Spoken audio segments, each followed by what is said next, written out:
Okay, what was your idea here? You wanted to do an interview. Yeah, sure. I Okay. just wanted to record some material that I could spread on the internet, just Okay. to invite people to come and join us on Hmm. this satsang. Yes. Uh, Living so as abundance and fulfillment, right? exactly, Hmm. yeah. So Right.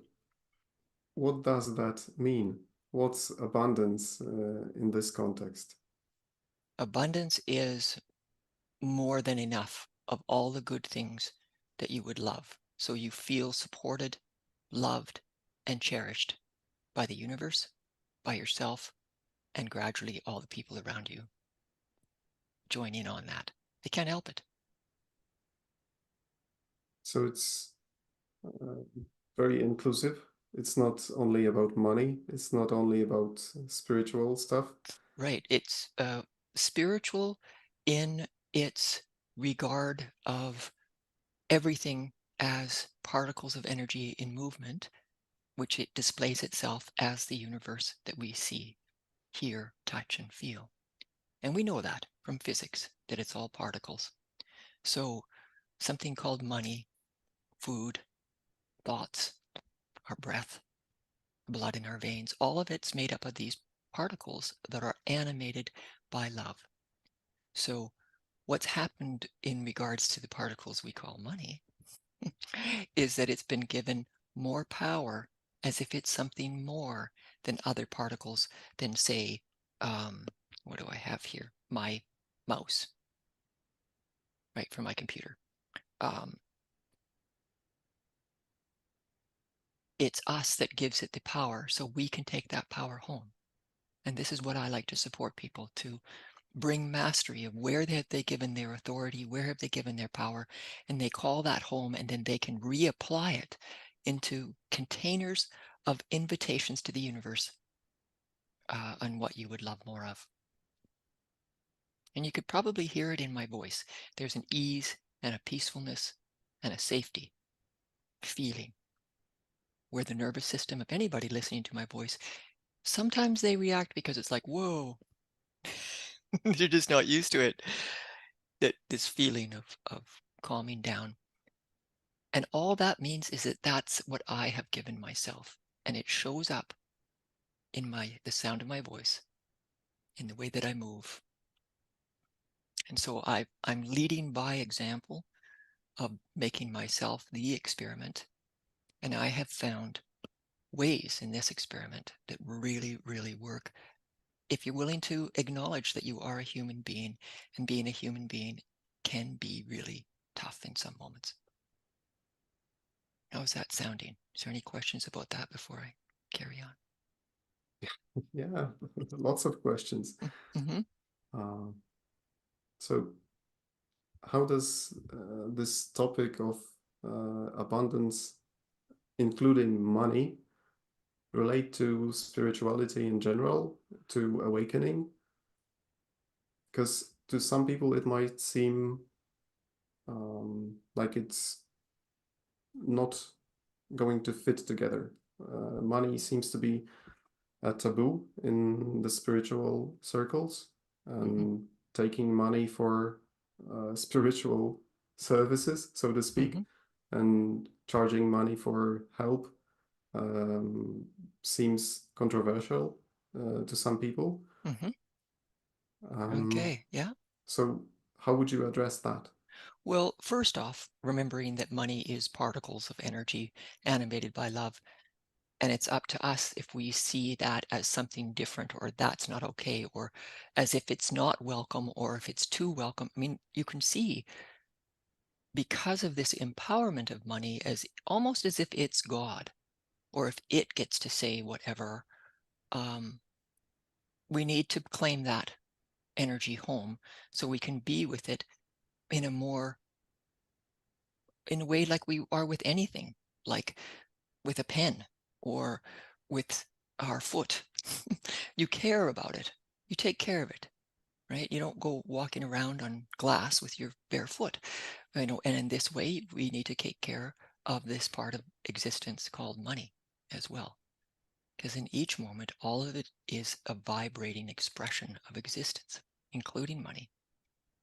So how it comes into the spiritual realm and why I, and specifically consciously, invite people to pay some certain amount of money is because when they actually put that money down, they're saying to themselves, I am valuing myself enough to know more about how this whole thing works.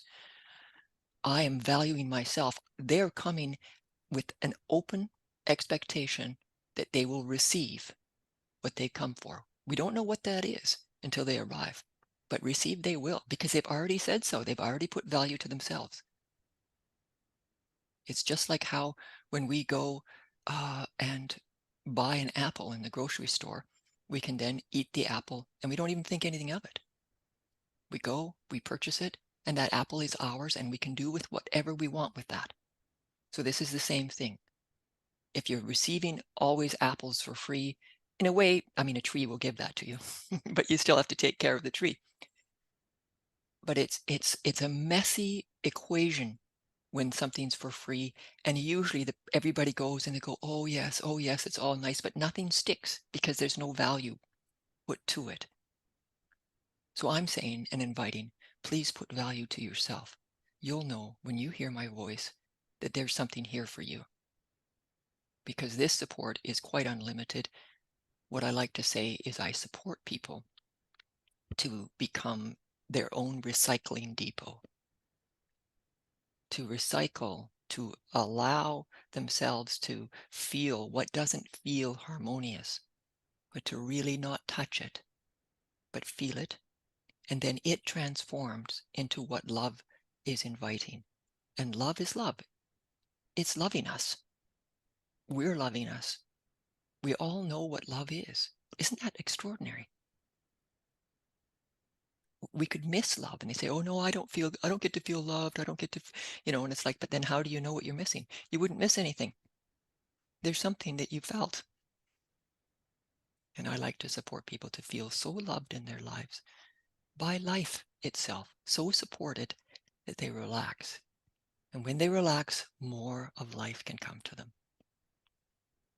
And then there's a response, being able to respond in any moment. So the viewpoint of the moment is quite different than taking things from the past and being afraid that they're going to happen in the future. That I can support you to find those mechanisms, find where they connect inside this human body, this expression of existence called you. And then in resting and exploring that, whatever that's about, the message from love can be seen, heard, and received by the person. I can't go into somebody else and support them to see what the heck's up with something, or where they learned some sort of deep unconscious, subconscious rule from their family of origin or from society, and help them unlock it. I can help them be with it. I can help them unlock it. I can help them to see it and recognize it. But I can't give all of the details about it because I am not them. All I can say is I've done this for myself. 100% success. Each time I do it. If I don't, not so successful, but no worries. Awareness will bring the same feeling again until I'm like, oh, this too? Okay. This, like this. Exactly like Rumi. So when people come and they pay for the space, that gives me free rein to really be as deeply supportive as I can. I can bring all my skills and this awareness, this sense of trust in life, and share that, literally share that in the energetic space of a space called Satsang. Sat means the truth. Sang is sharing that. So you step into that weekend and you're going to meet yourself and fall in with stuff and recognize it newly for something loving. So if life is hard, this is a place to support you to shift from hard to soft to gentle, to being love, to being alive. It doesn't have to be just peaceful, but it can be peaceful peaceful warrior, peaceful play, peaceful love, aliveness. Does that make sense? Yeah, sounds great. Mm-hmm.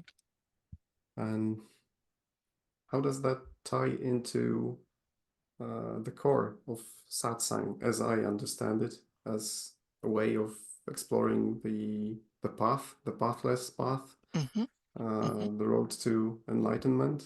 Yes, Is it because sort yes, of sort of like a tantric path, just going through the details of life? it is the path of this moment where you find your feet. It's all about waking up, because as a person quietens down and sits with the details directly as energy,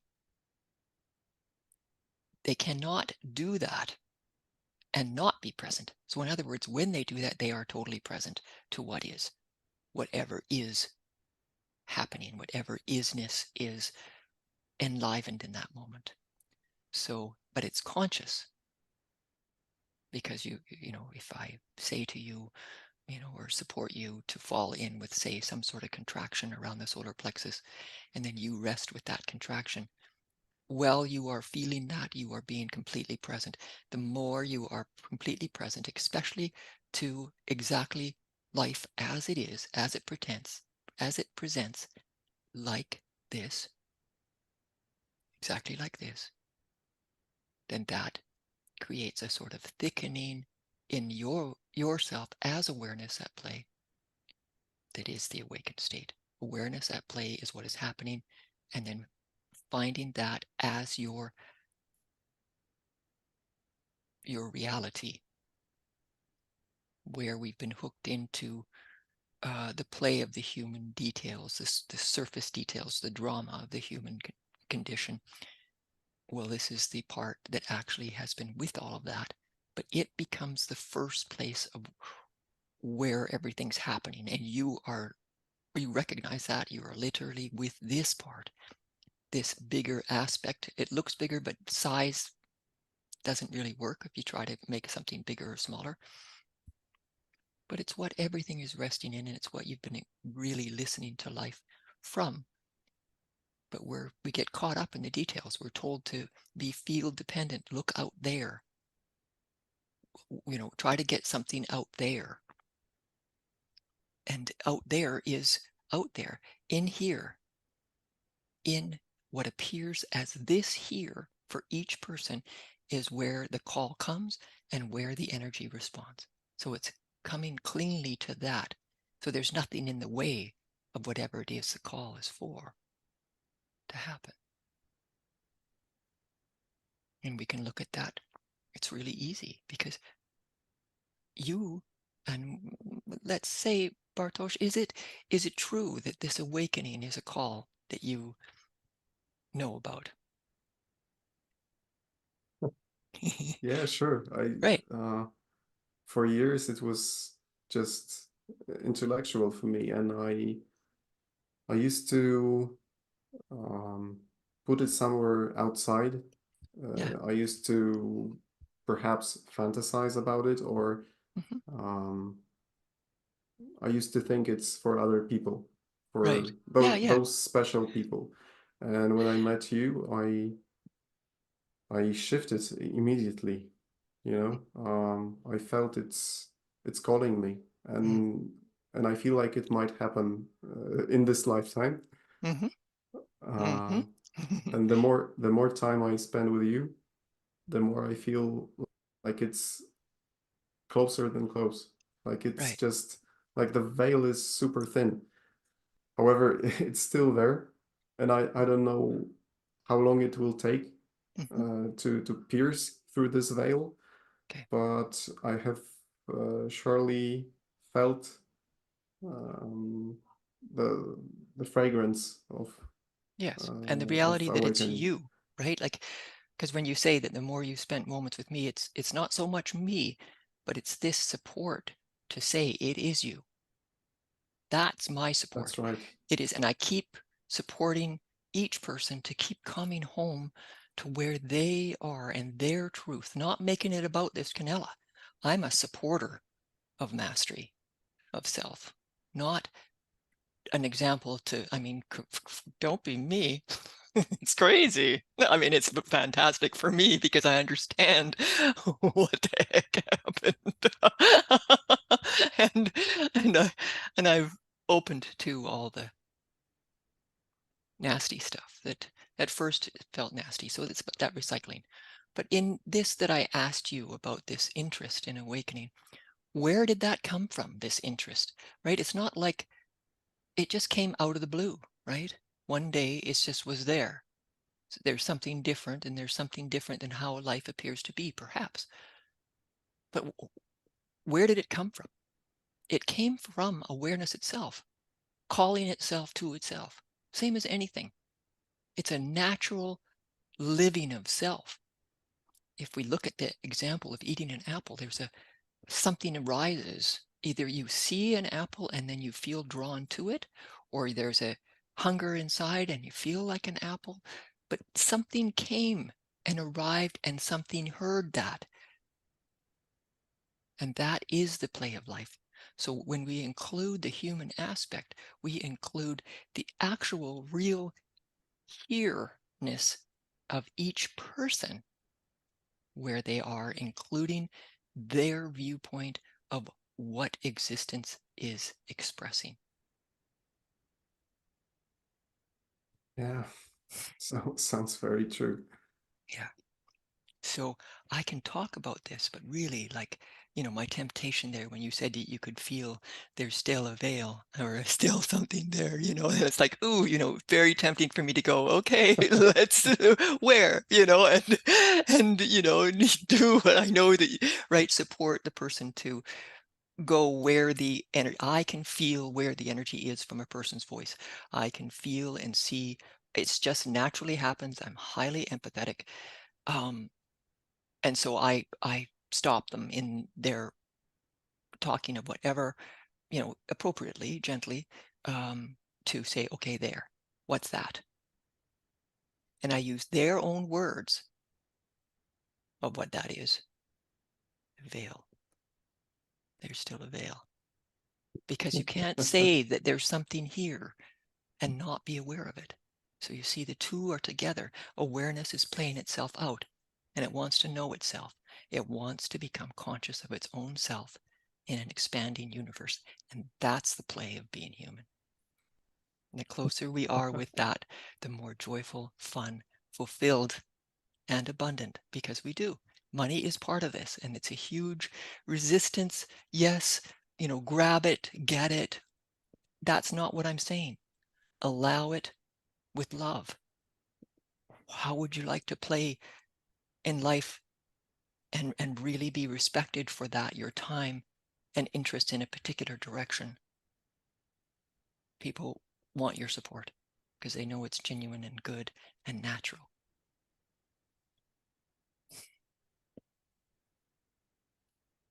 I'm the one Yeah. that I like to call people to bring their wallet, bring their, purse or whatever it is, the money, I don't say leave money outside of the satsang space. Bring it in. It's such a part of life. To separate it and say, no, not that. That's not what this is about. This is total, all of it. The rough stuff too, the stuff that looks bad. That's where the recycling depot comes in. And I support you to your own courage to sit down with these parts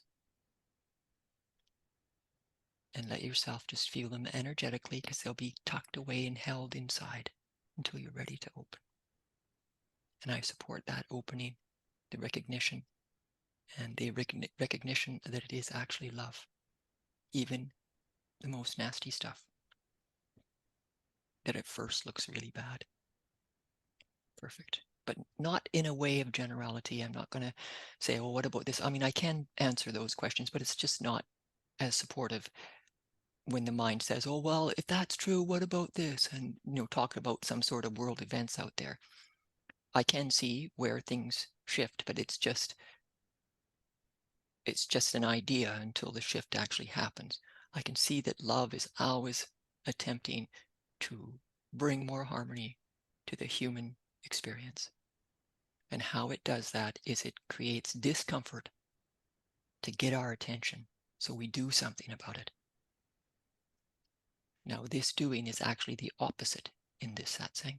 It's a being with these details where it feels uncomfortable. That's the recycling depot. You are that. Instead of just throwing it away, no, not that, no, not that, let it come in. And I support you to explore it. And it itself will show you what it's about. Understanding always comes after, not before. Yeah, that's great, and it makes total sense to me.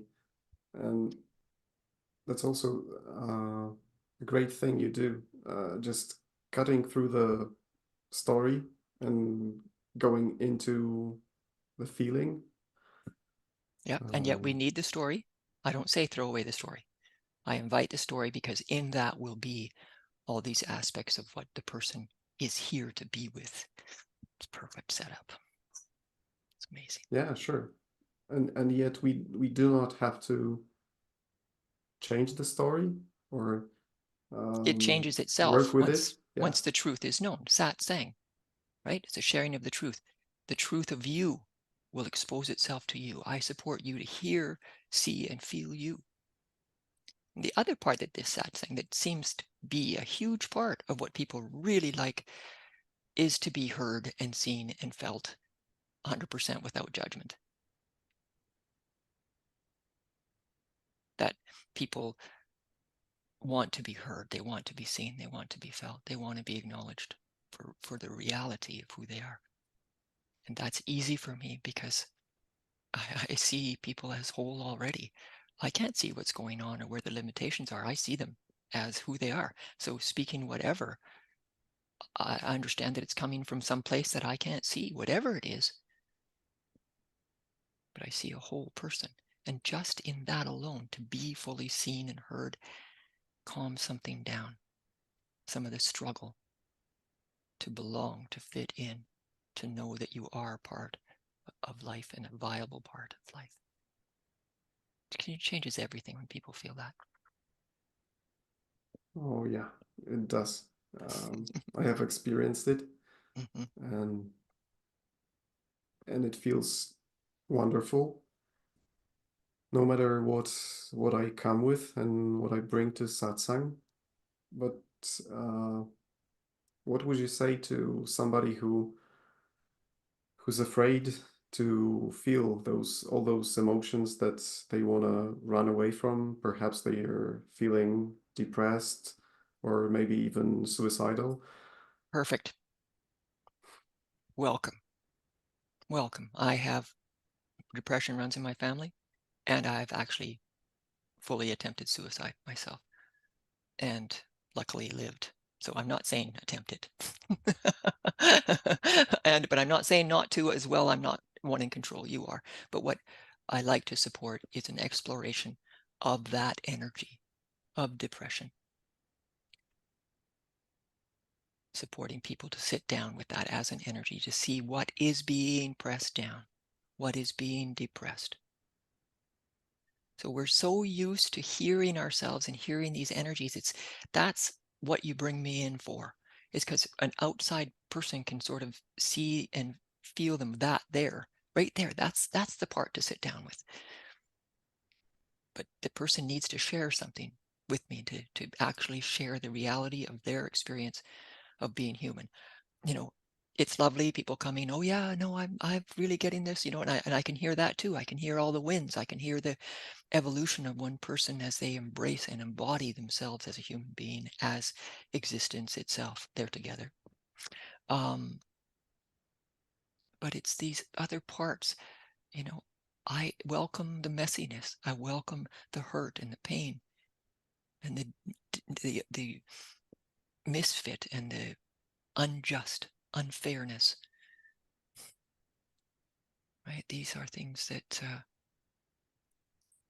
aren't so welcome in our world, that most people, we need to hide this stuff. We tend to think we need to hide it, or people say, oh, don't be like that.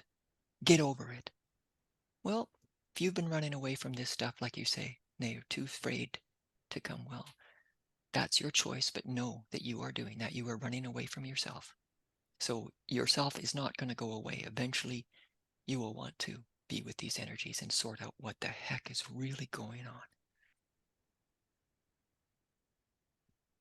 Oh yeah, and being supported by you feels really like it makes a huge difference, makes it a lot easier to me. Mm-hmm. Just hearing your voice tends to soothe all those hurt places inside. Mm-hmm. So that's wonderful. And that's why I want you to come and share this love and this This attention support. and Mm-hmm. this support with all those lovely people that are gonna come. Yes, Mm. beautiful. And together we make a pool, right? The satsang weekend, this retreat has a beginning and an end. We can include the aspect of life called time, because it's a whole bunch of moments in this package from Friday evening until Sunday afternoon, late afternoon, that there's so much movement of energy in that, and we can apply that. We will apply that to whatever we want, and then forget about it during the weekend, because it'll be a movement of energy, this just dropping in, sat sang, a sitting with the truth of what is, including ourselves as human beings, and all of the details, all of the stuff, all of the gunk, all of the joy, all of it.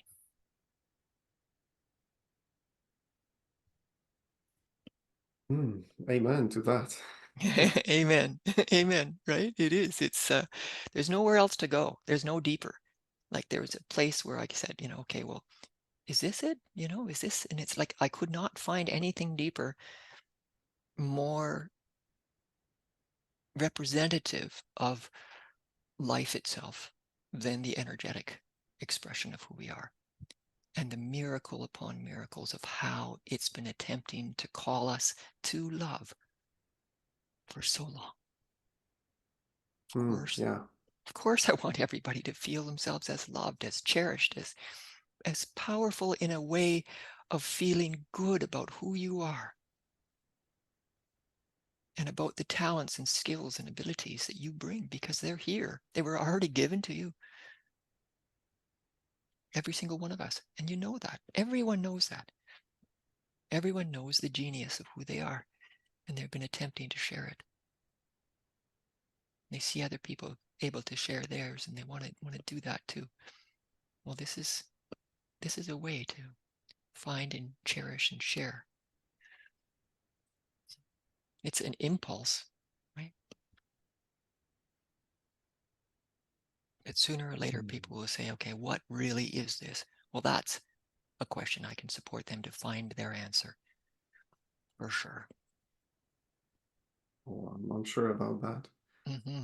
Yeah, and Yeah. this way of exploring energies seems like it's the most potent spiritual stuff there is.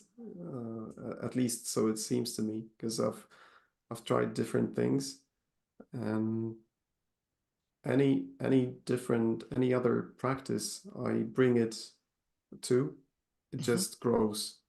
If you kind of enhance your meditation with this lens of exploration Mm-hmm. uh, through the energies, or if you do breath work, consciously looking for those energies and floating the awareness towards the energies, it kind of makes everything so much more powerful.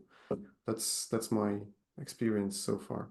Mm-hmm. So Yeah. it's And really it's sort of the bottom line. And I also recommend that people do participate in different varieties of different ways, whatever they sense, whatever they feel, like coming to this satsang.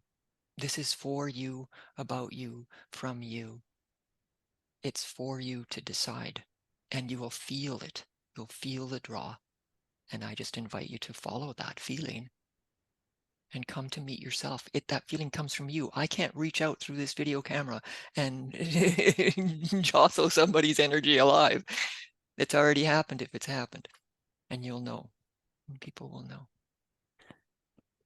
And so yeah, I like to invite people. Just like you invited me. I don't create, say, okay, I'm going to go over here and offer satsang. I wait for people to invite me. And this works because then there's already something going, like with you and with Paulina, Kuba apparently now too. Your son, little guy. Yeah, right. It already starts a movement of energy that calls then people, because there's something real that's happened here. So it's not maybe it is a sales job, but the sales job is from you to you. I want to sell the beauty, amazing joy and love that you are to yourself by enticing you to come and taste the merchandise of you. That's pretty good. I don't know what I'm going to say. It just comes. Yes, this wonderful merchandise, this wonderful Yeah, aspect of existence at play. there's nothing better. So come and check for yourself. Beautiful, beautiful. And maybe underneath this video, there'll be a link to the Of website. course. We'll put that, so it'll be below, and information to contact you. And yeah, perfect. Sure. Great. Thanks. Thank you so much. My pleasure. My pleasure. Thank you for thinking of this. And we'll see you in not too long in Poland.